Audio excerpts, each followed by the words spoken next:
Now, I just wanted to say a few words regarding Una Mullally, who I'm sure you're all familiar with. She of the Irish Times fame, if you like. And you know the way she carries on. Like she every so often, if it's not Trump derangement syndrome, it's some sort of I don't know feminist talking point, or it's something about I don't know men being maybe not evil, but men, sort of men are the problem, and white men particularly, and straight white men. This is these are the people that are responsible for most of the ills of society. This is the kind of thing that she comes up with. Now, I'm not saying she does this every week.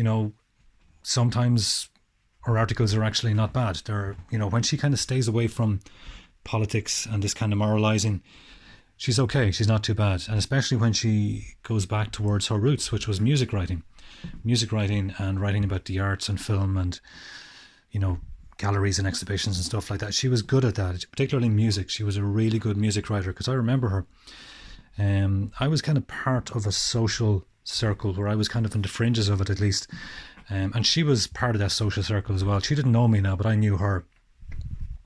And I would have had many conversations with her online, but underneath kind of pseudonyms, so she didn't really know who I was in real life.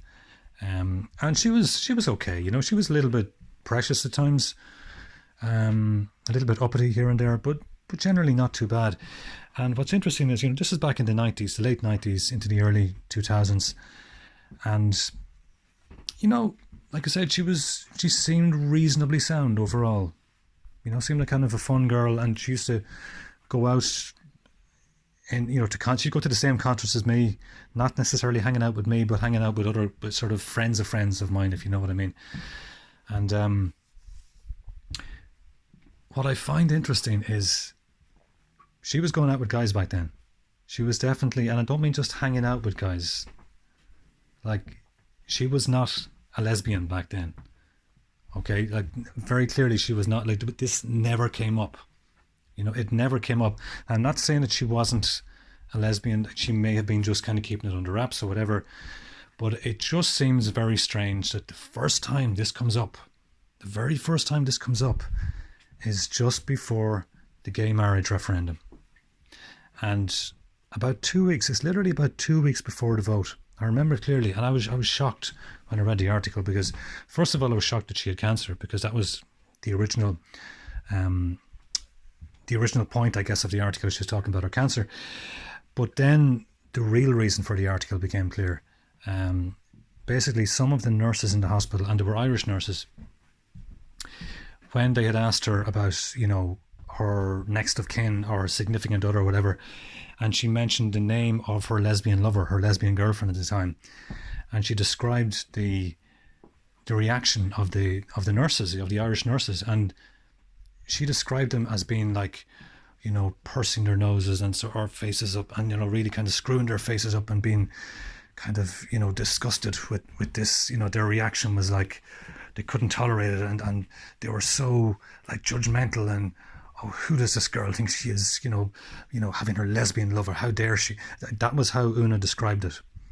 As if these women were really judging her, and as if these nurses were like the absolute, most horrible people in the world, the most horrible, most judgmental, most homophobic people in the world. Which I smelled a rat straight away.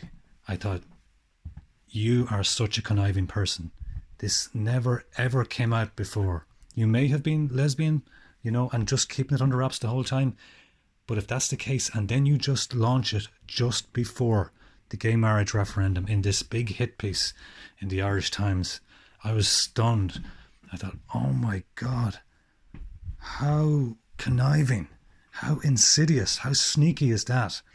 And this piece was completely designed to shift the minds of young people, to get young people to be disgusted at anyone who was not in favour of gay marriage, or not even anyone who's not in favour of, anyone who just had any doubts, any questions, any concerns. No, that meant you were homophobic, according to Una.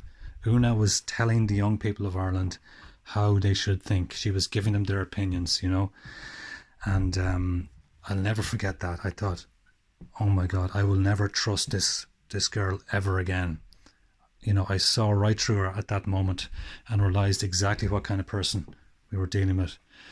But I just wanted to share that story with you in case you hadn't been aware of it. But this is the kind of person, unfortunately, that it looks like Una Mullally is: a calculating, conniving, sneaky person at the end of the day, manipulative, And I wasn't expecting it. I was taken aback, but I'm glad, that I saw that article and I saw what she was really like. So this is what we're dealing with. So tread with caution, I would say, in regard to Una Mullally and in regard to similar people like that who sort of spring their like lesbianism or homosexuality out of the blue onto people like that, just at an opportune moment, just in order to push an agenda. So this is what we're dealing with, folks, when it comes to certain of these journalists in the media. Some of them are simply not to be trusted. Some of them perhaps are just misinformed or heavily indoctrinated, but some of them are just people that you really need to be very careful with, because they are not being honest, they are not trustworthy, and this is the kind of thing that happens as a result of that. So yeah, just some words of caution there.